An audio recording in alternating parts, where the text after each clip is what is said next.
ஓடி போனால் இப்படி தான் நீங்கள் பாவத்தை தித்துறீங்க.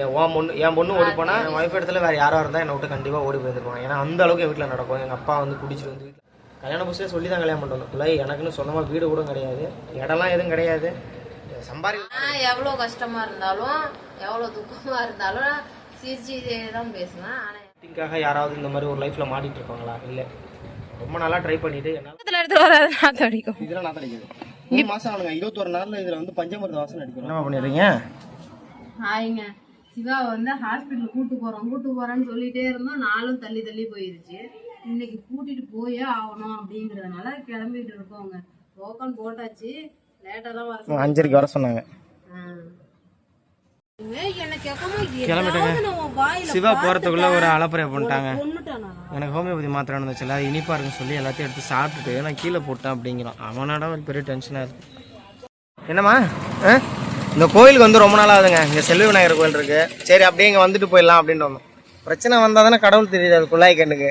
மற்ற டைம்ல வர வேலை இது. சிலை படம் பார்த்தால அதான் அண்ணா நான் கொஞ்சம் கையை போட்டுக்கிறவா தோல்னு மேடம் போட்டு வாங்க. எனக்கு இங்கே ஒன்றும் சொல்ல முடியாமல் நான் உட்காந்துருக்கேன். எனக்கு அதாவது இதுங்க ரெண்டும் பண்ணுற சேட்டை என் பொண்ணு கூட பரவாயில்லைங்க, விவரம் தெரியல. இப்பதான் சொன்ன தட்டுல வச்சுக்க சாமி, முள்ளுக்கு இது மாட்டிக்கும்.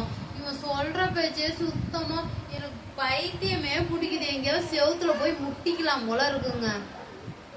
ஸ்ட்ரெஸ் பண்ணிட்டு சொல்ற பேச்சு கேட்க மாட்டேங்கிறான். அவன் மட்டும் இஷ்டத்துக்கு ஏதாவது இந்த எனக்கு வைக்கிற மாத்திரை எடுத்து சாப்பிட்றான், மருந்து எடுத்து சாப்பிட்றான். இல்லை விளையாட்டு நான் சொல்லிட்டேன், இதெல்லாம் சாப்பிடக்கூடாதான்னு சொல்லி கசப்பா இருந்தாலும் எடுத்து சாப்பிட்றாங்க. ரொம்ப வித்தியாசமான பயலா இருக்காங்க. ஐயோ, என் பொண்ணு அப்படியே ஆப்போசிட். மருந்தெல்லாம் கொடுத்தா அழுவாங்க அவங்க. அவன் எல்லாத்தையும் சாப்பிட்றான். சின்ன பிள்ளையிலேயே இவனாட்டம் இருக்கும்போதே மருந்தெல்லாம் வாங்கிப்பான். இவரை போலவே எல்லா மருந்தும் போடுவோம். என் பொண்ணு என்ன போலவே எது போட்டாலும் வெளியில வருது. வந்து காலையில பால் பாயசம் ரெடி பண்றாங்க. அது எதனால என்னன்னு பாத்தீங்கன்னா, சரி அவளும் பாயசங்க. பாவக்காய் குழம்ப கிட்டத்தட்ட 3 நாள் கழிச்சு ரெடி பண்றோம். வணக்கி வச்சுட்டோம் நேத்து. ஐயோ ஐயோ, இந்த பால் பாயசம் அவளு வாங்கிட்டு வந்து கடந்தது இல்ல சிகப்பகுல. சரி, வந்து இந்த வெள்ளை அவளா இருந்தா கூட சாப்பிடுவோங்க. கருப்பு அவளு என்னன்னே தெரியல, அது கடிக்கவே முடியல. ஊற வச்சாலும் டேஸ்டே இல்ல, ஒரு மாதிரி கசக்குற மாதிரி இருக்கா. அது அப்படியே கிடைக்கே அப்படின்னு வீடியோ பார்த்தேன்னா பார்த்து சரி இதையே செஞ்சிடலாமே. டீக்கு பதில் உங்களுக்கு அதான் டீ குடிக்கிற மாதிரி வச்சுருக்கேன். நான் அந்த இது அத்தி கசாயம் போட சொன்னா இன்னைக்கு இதை கூடி மதியம் அதை குடிச்சிக்கலான்ட்டேன். ஹாய்ங்க, குட் மார்னிங். இது 2வது நாள் தான் இந்த வீடியோ திரும்ப எடுக்கிறேன். இன்னைக்கு சிவாவுக்கு பறிச்சேங்க, அவனை கொண்டு விட போகிறேன். காலையில் அவன் ரொம்ப நேரமாக எனக்காக வெயிட் பண்ணிட்டு இருக்கான். நான் எங்கே போயிட்டு கோவக்காய் ஏதாவது இருக்கான்னு சுற்றி பார்த்துட்டு வந்தேன் காலையிலேயே. ஏன்னா அது சாப்பிட்டா கொஞ்சம் நல்லா இருக்கும். இவனுக்குமே குடல் புழு அதிகமாகிடுச்சு. அதான் பண்ணுறேன், கொண்டு வந்து விட்டுட்டு அப்படியே எனக்கு இந்த லாக கண்ணி பண்ணுறேன். செடி பாருங்களாம், ஒரு கிளை செத்து போச்சுங்க. அடுப்பு பற்ற வச்சு அதனால தூக்கி வைக்க போறாருங்க. ஏட்டக்க தூக்குமாம்மா, அதுல நாக்கு பூச்சி அதிகமா இருக்குங்க. அதை கையால எடுத்துட்டு போய் அதுதான் உரம் செடிக்குன்னு புடிச்சிட்டு போய் செடியில போடுறாரு. இல்லம்மா அவ்வளவா அடியில நாக்கு பூச்சி இருக்கும். நான் தூக்குன உடனே எல்லாத்தையும் அள்ளிட்டு வா அப்படின்னாருங்க. இல்ல அவ்வளோ. ஆமா, வேஸ்ட் மீன்ல நாட்டு சர்க்கரையை போட்டு 1 மாசத்துக்கா பக்கத்துல எடுத்து வராது நாத்தடிக்கும். இதெல்லாம் நாத்தடிக்குது. 3 மாசம் ஆனுங்க, 21 நாள்ல இதுல வந்து பஞ்சமிர்த வாசனை அடிக்கும். ஆமா, ஆனா வாசனை நல்லா இருக்குங்க. செடி சூப்பரா க்ரோ ஆகும் இந்த வாட்டி. ஆனா என்னால 1/2 கிலோ தான் ரெடி பண்ண முடிஞ்சிருக்கு. ஏன் இதோட 3வது டைம் யூஸ் பண்றேன். வெயில் படாம வைக்கணும். ஆன்லைன்ல 200 ரூபா 300 ரூபா விற்கிது ஃபெர்டிலைசர் 100 கிராமே. அது மட்டும் இல்லாம அங்க தொழு உரம் வச்சிருக்காரு. நாக்கு பிடிச்சாங்க இருந்தா தூக்கி அதுல போட்டுருவேன். அது ரெடி ஆயிடுச்சு. அடுப்பு தள்ளி விடுவோமா. இந்த வீடியோ எப்பவும் போல நான் 2வது நாள் தாங்க ரெடி பண்ணுறேன். ஏன் அதை எத்தனை வாட்டி சொல்கிறேன்னு கேட்டிங்கன்னா, அந்த வீடியோ எடுக்கிறதே ஒரு பெரிய சிரமம். ஒரு கிளிப் எடுக்க கூட நம்ம யோசிக்க வேண்டிய நிலைமைக்கு மாறிடுச்சு. அப்புறம் தொடர்ச்சியாக வந்து இந்த யூடியூப் ஆரம்பித்த புதுசுலேருந்து ஒரு கிட்டத்தட்ட 2 வருஷத்துக்கு மேலே என்ன வருதுன்னு கேட்டிங்கன்னா, நீங்கள் வந்து யூடியூப்புக்காக வீடியோ மாற்றாமல் வீடியோ இப்படி ஏமாத்துறீங்களா, ஃப்ரிட்ஜ் டிவி எல்லாம் வாங்க முடியுது, வீடு மாற்ற முடியாதா அப்படின்னு சொல்லி நிறைய கேள்வி தொடர்ந்து வந்துகிட்டே தான் இருக்குது. எங்களுக்கு மட்டும் ஆசையாக நாங்கள் இதே வீட்டில் அடைஞ்சு கிடக்கணும், வீடை மாற்றாமல் இருக்கணும்னு. ஆனால் உண்மை காரணம் அது கிடையாது. உண்மையிலேயே அந்த அளவுக்கு பெருசாக நாங்கள் சம்பாதிக்கிற ஆளும் கிடையாது. அப்படியே சம்பாதிச்சாலும் அது சாதாரண விஷயம் இல்லை. வீடு கட்டுறதுங்கிறது வாடகை வீட்டு போனாலும் மாதம் 5000 வாடகை, சாப்பாடு, கரண்ட் பில்லு இதெல்லாம் யோசிச்சோம்னா அதுக்குன்னு தனியாக நாங்கள் ஒரு 15,000 to 20,000 ரூபா ஒதுக்குற மாதிரி ஒரு எங்களோட ஃபேமிலிக்கு மட்டுமே. எதுவுமே பண்ண முடியாமல் போயிடும். அதனால தான் சரி நம்ம வீடு இருக்கட்டுமேன்னு சொல்லிட்டு இந்த டிவி ஃப்ரிட்ஜ் எல்லாம் இப்போ இஎம்ஐ போட்டு எடுத்தோம். அது நிறைய பேருக்கு சப்ஸ்கிரைபர்ஸ்க்கு தெரியும். அதனால தாங்க வீடை மாற்றாமல் இருக்கிறோம். வேணும்னே ஆக்டிங்காக யாராவது இந்த மாதிரி ஒரு லைஃப்பில் மாட்டிகிட்டு இருப்பாங்களா? இல்லை, ரொம்ப நல்லா ட்ரை பண்ணிவிட்டு என்னால் முடிஞ்ச எல்லாத்தையும் நான் ட்ரை பண்ணிட்டு தான் இருக்கேன். அப்படியே போயிட்டுருக்கு லைஃப்பில். அதான் சொல்லணும். யூடியூப் மட்டும் ரன் பண்ணுறீங்க அந்த மாதிரி கேட்டாங்க. நாங்கள் எப்போவுமே வீடியோ எடுத்து வச்சுக்கிட்டு தான் அப்லோட் பண்ணுவோம். ஒர்க்கும் போகாமல் வேறு எந்த இதுவும் ட்ரை பண்ணாமல் அப்படின்னு. சத்தமாக பேசு, கேட்காது. இல்லைங்க, காலையிலேயே ஒரு மாதிரி டல்லாவே உட்காந்துருந்தேன்னா பேசவே இல்லையா, அதனால திடீர்னு பேசுறோன்னே வாய்ஸ் அப்படி வருது, வேற ஒன்றும் இல்லைங்க. அதான் அப்படி சொல்றீங்க. எந்த ஒரு இதுவுமே பண்ணாம இதையே நம்பி இருக்க முடியாதுல்ல. அந்த ஏன்னா எதுவுமே வாழ்க்கையில் நிரந்தரம் இல்லைங்கிறது எனக்கு நல்லாவே தெரியும். இதுவும் அதில் ஒரு பார்ட் ஆஃப் ஒர்க்குங்க. இதுவும் ஃபேஸ்புக்கு எல்லாமே நமக்கு ஏதோ ஒரு விதத்தில் நம்ம லைஃப் மாறிடுமா? ஏன்னா எல்லாருமே பணம் சம்பாதிக்க தான் கஷ்டப்படுறாங்க. எல்லாருக்கும் அது ஈஸியாக கிடைக்கிறது இல்லை. அப்படியே கிடைச்சாலும் போதுமான அளவு கிடைக்காது. பணத்தை பொறுத்தளவுக்கு எவ்வளோ இருந்தாலுமே பத்தாது. வீடு கட்டுறதுக்கே குறைஞ்சது 20 லட்ச ரூபா வேணும் சின்னதாக ஒரு வீடு கட்ட இந்த டைம். அதுதான் நான் அப்படியே புலம்பி யோசிச்சு போயிட்டே இருக்க வேண்டியதாக இருக்குது.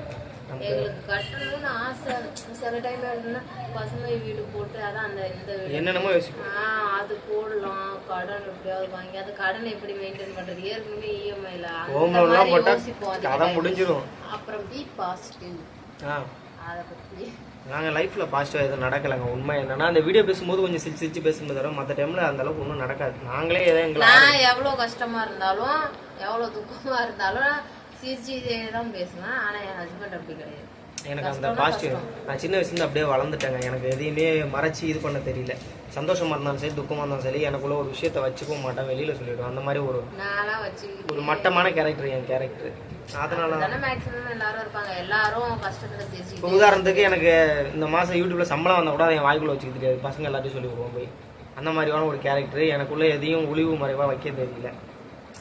இதுதாங்க இப்போதைக்கு நடந்துட்டு இருக்கிற சுச்சுவேஷன். பாசிட்டிவா பேச மாட்டேங்கிறீங்க, போக மாட்டேங்கிறீங்க. இல்ல நான் கண்டிப்பா அந்த நாளும் வரேங்க.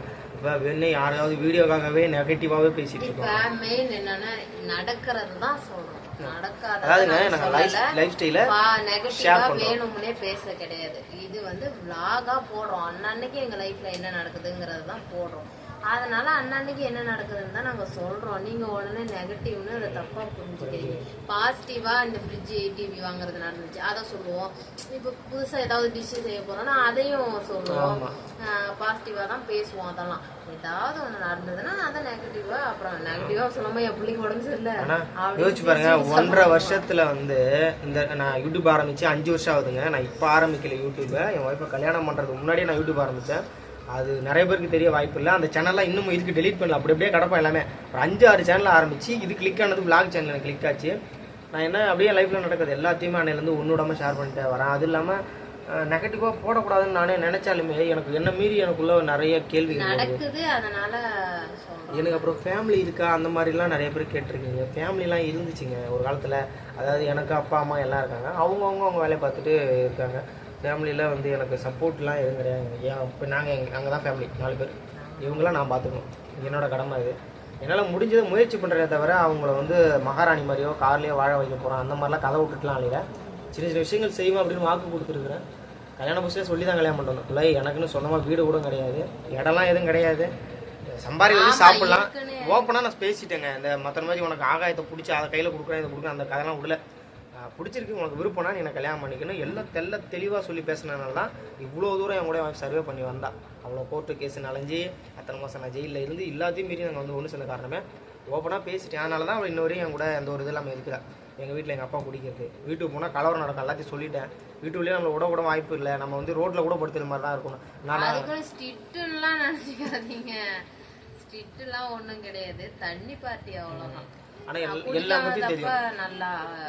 என் ஒய்ஃப் இடத்துல வேறு யாராக இருந்தால் என்னை விட்டு கண்டிப்பாக ஓடி போயிருந்துருவாங்க. ஏன்னா அந்த அளவுக்கு என் வீட்டில் நடக்கும். எங்கள் அப்பா வந்து குடிச்சிட்டு வந்து வீட்டில் அட்டகாசம் பண்ணுறது, அசிங்கமாக பேசிக்கிட்டு எல்லாருமே அப்படி தான். அந்த மாதிரி தான் ஃபேமிலி வச்சுங்களேன். அதில் நான் மட்டும் தப்பி தவறி பிறந்த ஒரு ஜீவன்.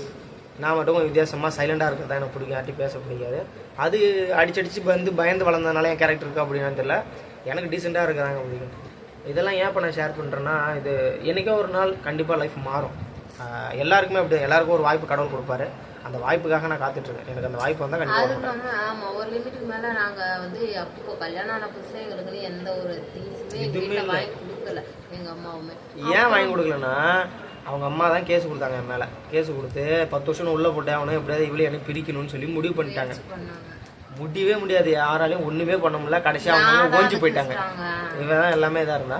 அதுக்கப்புறம் சரி என்ன பண்ணுறதுன்ட்டு நாங்கள் ஒன்றா தான் இருந்தோம். அதுக்குள்ளே எங்களுக்குள்ளே அதாவது எல்லா வீட்லையும் நடக்கிறதா இது கண்டிப்பாக பொண்ணுங்களுக்கு தெரியும், பசங்களுக்குமே புரியும். இவங்களா அப்படி இப்படின்னு சண்டையாகி தனியாக போகணும், எதுவுமே கிடையாது எங்கள்கிட்ட. ஒரே ஒரு குண்டா கூட எல்லாத்தையும் எடுத்துக்கிட்டாங்க. எங்க பாட்டியுமே இப்ப சொல்றல, இப்போ வராங்கல்ல பாட்டி, யாரையுமே வந்து நல்லாவும் நம்ப முடியாது. எல்லாருமே எங்களை வந்து ஒதுக்கி வச்சவங்க தான் எடுத்துட்டு போயிட்டாங்க. அப்புறமே எங்க அம்மா கிட்ட நான் குழந்தை பிறந்தப்ப சொன்ன விஷயம்னா, நீ எனக்கு ஃபேனு எல்லாம் வாங்கி கொடுத்தா மட்டும்தான் நான் போவேன், இல்லைன்னா நான் போகவே மாட்டேன், நாங்கள் தனியாக போக போகிறோம், எனக்கு தா அப்படின்னு வாங்கித்தாம்மா அப்படின்னு சொல்லி எங்கள் அம்மா கடன் வாங்கி ஒரு வீட்டுக்கு தேவையான திங்ஸ் மட்டும் சின்னதாக கொஞ்சோண்டு வாங்கி கொடுத்தாங்க, கொஞ்சமா. ஏன்னா அவங்க செய்யணும் அந்த கடமை. ஏன்னா நான் அன்னைக்கு அந்த நிலைமைக்கு போனது காரணமே அவங்க தான். எல்லாருமே கேஸு கீஸுன்னு போட்டு நான் ஜெயிலுக்கு போயிட்டு வந்து என்கிட்ட இந்த பணம் எல்லாம் செலவாகி நான் நடு ரோட்டில் நின்னேன். அப்போ வந்து அவங்க சப்போர்ட் பண்ணி கொஞ்சம் இது பண்ணி விட்டாங்க. அப்படியே லைஃப் என்னாச்சு. அதுக்கப்புறம் நான் எனக்குள்ள புரிதல் இல்லாமல் வீட்டில் சண்டை அப்படின்னு போது எல்லாத்தையும் கடந்து வந்து இன்னைக்கு ஒரு மெச்சூர்டானா ரொம்ப மெச்சூர்டால ஓரளவுக்கு உட்காந்துருக்கும் போது என்ன ஆச்சுன்னு பார்த்தீங்கன்னா, எதுவுமே இல்லாத மாதிரி வெறுமையாக அனாதையாக இருக்கிற மாதிரி எனக்கு ஒரு ஃபீல் வரும். நான் 4 பேர் இருந்துமே சொல்கிறேன். ஏன்னா எல்லாருமே ஒரு மாதிரி நாங்கள் குழந்தைங்களுக்கும் எதுவுமே இது பண்ண முடியும். எங்களுக்கு எவ்வளவோ உடம்பு சரியில்லாம எனக்கு என் பிள்ளைங்களுக்கு என்னன்னே தெரியாமலாம் நான் தான் பார்த்துக்குவேன். அக்கம் பக்கத்துல கூட என்னன்னு யாருமே கேட்டது கிடையாது, யாரும் கேட்கவும் மாட்டாங்க, நாங்களே யார்ட்டையும் வச்சுக்க மாட்டோம். ஒரு சந்தோஷமாக எதாவது ஷேர் பண்ணுவோம், ரொம்ப துக்கத்தெல்லாம் போய் யார்ட்டையும் ஷேர் பண்ண மாட்டேன். ஏன்னா இது எனக்கு ஒரு பாடம். ஒரு 4-5 வருஷத்துக்கு முன்னாடி நான் ரேஷன் அரிசி இல்லாமல் இப்போ பசிக்குதுங்கிறா, சாப்பாட்டு கஷ்டம், வேலையும் இல்லை அந்த டைமில், சுத்தமாக எதுவுமே கிடையாது. அப்போ எனக்கு வந்து கண்ணில் அப்படியே தண்ணி வருது. அதில் ஒரு கதறிட்டு நிற்கும் போது என் ஃப்ரெண்டுகிட்ட போயிட்டு 10 ரூபா பால் பாக்கெட் வாங்க கேட்டேன், அவன் இல்லைன்ட்டான். அதே சாயங்காலம் வந்து சிகரெட் அடிக்க போகலாமான்னு அவன் கேட்டான். அன்னைக்கு முடிவு பண்ணேன், இனிமே இந்த சவகாசமே நமக்கு வேணாம், நம்ம புள்ள குட்டி தான் முடிவு பண்ணி என்னைக்கு நான் ஒதுங்கணும் அன்னைக்கு தான் இந்த யூடியூப் ஸ்டார்ட் ஆச்சு.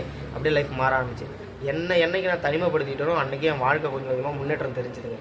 கேங்லேருந்து பிரிஞ்சு வந்தேன். அப்புறமா நல்ல பசங்க கூட சேர ஆரம்பித்தேன். அதாவது நல்ல வேலைக்கு போய் நல்லா இருக்கும் அப்படி.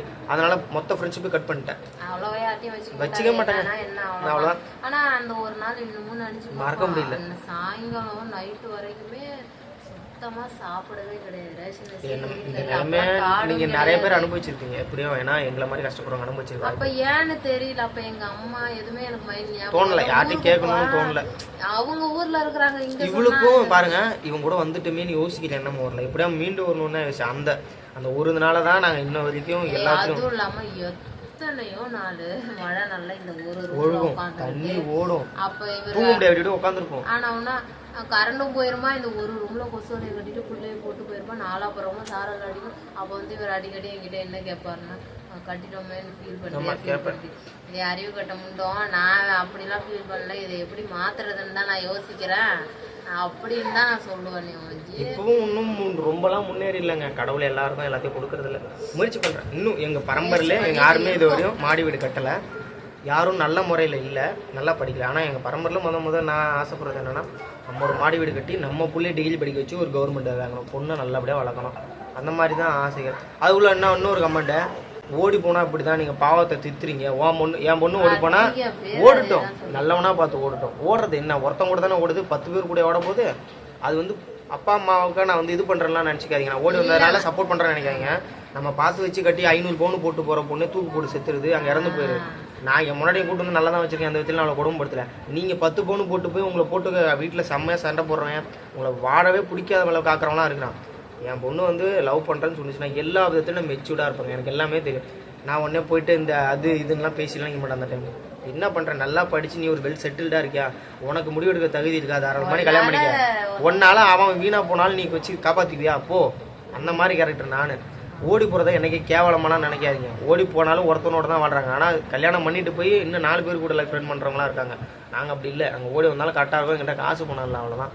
இது வந்து உங்கள்கிட்ட நான் ரக்கடாக சொல்கிறேன்னு நினச்சிக்காதீங்க, இதுதான் யதார்த்தம் வாழ்க்கையில். நிறைய பேருக்கு அது தெரியாது. அதாவது இதுல தான் அதிக பேர் அப்படி பண்ணியிருக்கிறாங்க. அதாவது இன்ஸ்டாவிலும் ஃபேஸ்புக்லயும் அந்த மாதிரி கமெண்ட் அதிகமா வந்து இதுலயாவது ஒண்ணு இதுலலாம் அதிகமா இல்ல, 1-2 தான் கேட்பாங்க. அதான் சொல்றேன், அதுல அதிக பேர் எதுவுமே கேவலமா பார்க்க கூடாதுங்க. ஓடி போறதும் சேர்ந்து வாழ்றதுக்காக ஓடி போறது.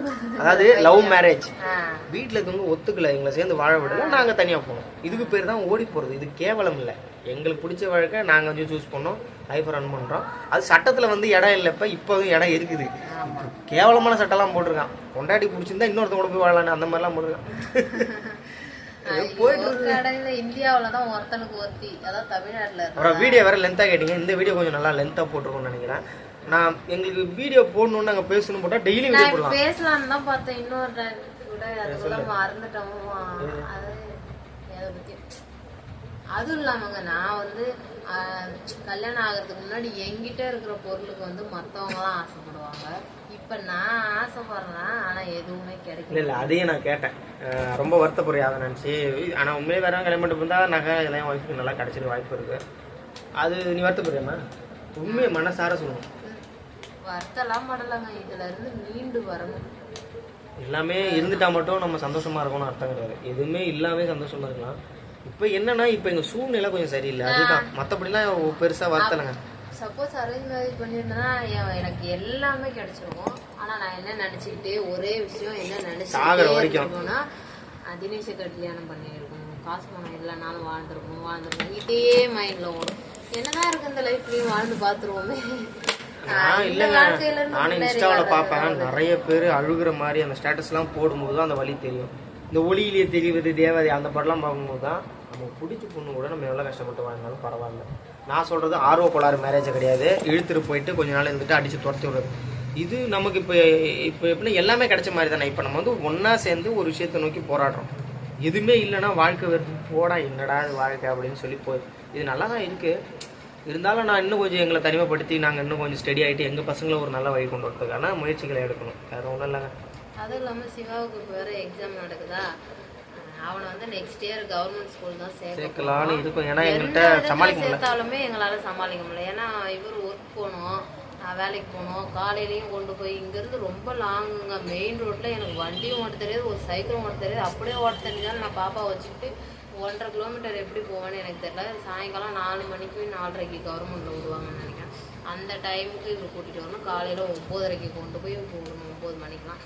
அதான் எந்த விதத்துல பார்த்தாலுமே ஒரு இது அமைய மாட்டேங்குது. வேற ஒண்ணும் கிடையாது. எப்படி சமாளிக்க போறோம்னு தெரியல. ஆனா ஒண்ணா நெகட்டிவ் இந்த மாதிரி லைஃப்ல நடக்குதுங்கிறோம். பிரைவேட்ல சேர்த்தாலும் ஃபீஸ் நம்மளால சமாளிக்கணும், கவர்மெண்ட்ல சேர்த்தாலும் நம்ம கூட்டு வரணும். ஒர்க்கு கெட்டு போகுது. எல்லாமே கொஞ்சம் பிரச்சனையா இருக்குங்க. அவன் கொஞ்சம் பெரிய பையனாவே கஷ்டம் இதெல்லாம் லைஃப்ல. அவனுக்கு ஒரு 10 வயசு வரையும் கஷ்டம் தான்.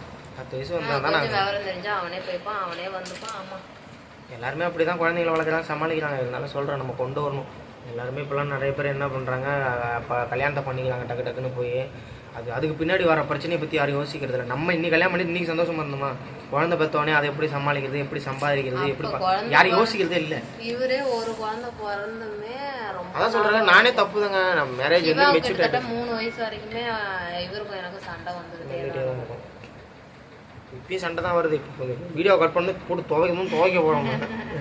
நான் மொத்திடுவாங்க இப்போலாம். அப்போலாம் செம்மையாக இது பண்ணுவேன். பயப்படலாம் மாட்டேன். நான் எப்போவுமே யாருக்குமே பயப்பட மாட்டேன். பேசினா பதில் பேசுவோம், அடித்தா திரும்ப அடிப்பேன். அந்த மாதிரி தான் எனக்கு இருக்குது. இப்போ அடித்தா என்ன நானும் திரும்ப அடிப்பேன். அவரெல்லாம் சும்மா அப்படியே போயிட வேண்டியதான். நான் இந்த விழாங்க வீடியோ பெருசாக இருக்கும். இன்னொரு வீடியோ மீட் பண்ணலாம் வாங்கி.